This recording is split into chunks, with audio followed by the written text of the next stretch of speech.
Olá, bom dia, sexto ano, tudo bem? Na aula de hoje de matemática, nós vamos dar continuidade ao capítulo 8 e vamos aprender o conceito de raiz quadrada. Vocês já ouviram falar a respeito de raiz quadrada?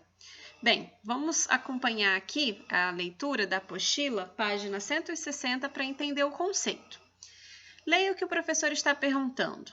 Bem, você pode ver que tem uma operação aqui no quadro e ele pergunta: qual é o número natural que elevado ao quadrado resulta em 9? Bem, como vocês podem acompanhar aqui, trata-se de uma potenciação que estudamos na última aula, ou seja, uma multiplicação entre fatores iguais, ou seja, que número multiplicado a ele mesmo resulta em 9. Não é difícil, né? Então, se você fazer algumas suposições, você vai ver que 2 vezes 2, por exemplo, é 4. Não seria. Mas observe que 3 vezes 3 não resulta em 9. Então, 3 é o número que estamos procurando. Vamos acompanhar a leitura.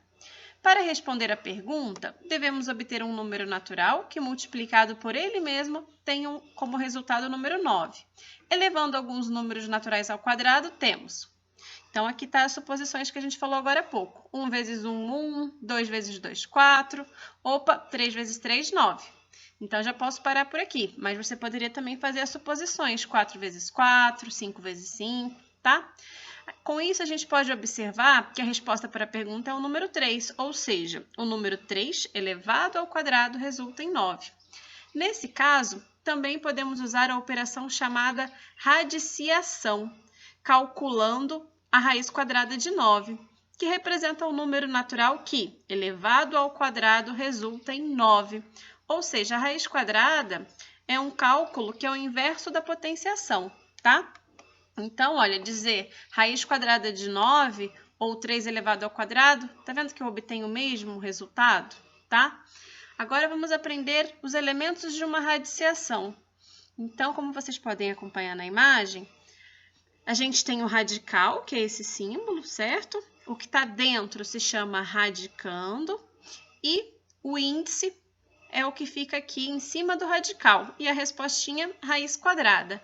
Então, se eu perguntasse qual é a raiz quadrada de 25, bastaria você fazer algumas suposições para saber que o número multiplicado por ele mesmo é igual a 25. Nesse caso, só pode ser o 5, né, pessoal? Pois 5 elevado ao quadrado é igual a 25. Então, em geral, a gente representa uma raiz quadrada sem indicar o índice, ou seja, escrevemos apenas o radical e o radicando. Subentende-se, quando não tem nenhum númerozinho aqui, que é o índice 2, ok? Agora, vamos aprender algumas curiosidades.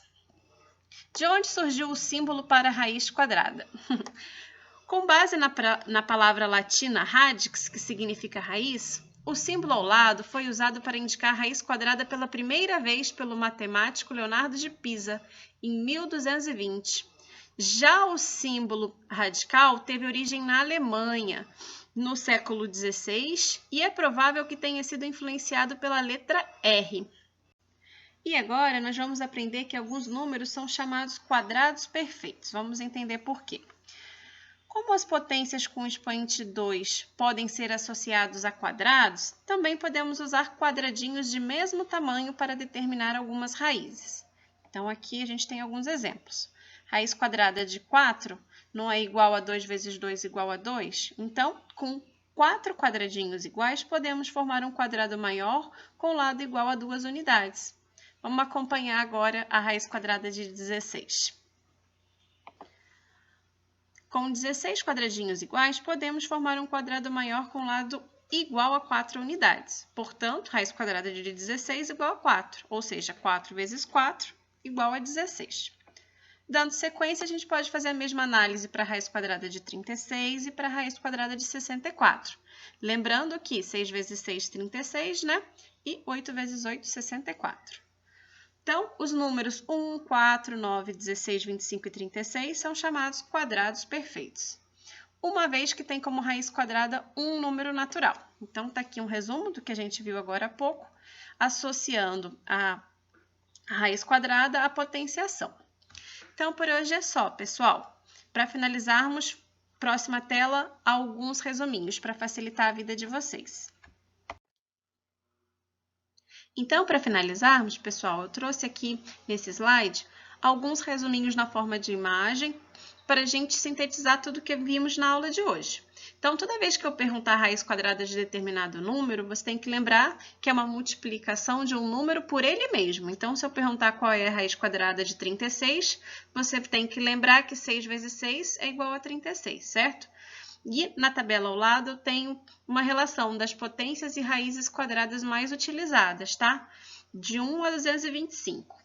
Então, por hoje é só, pessoal. Espero que vocês tenham entendido a matéria e vamos fazer as atividades juntos ao longo da aula. Ótimo dia de estudos e até a próxima!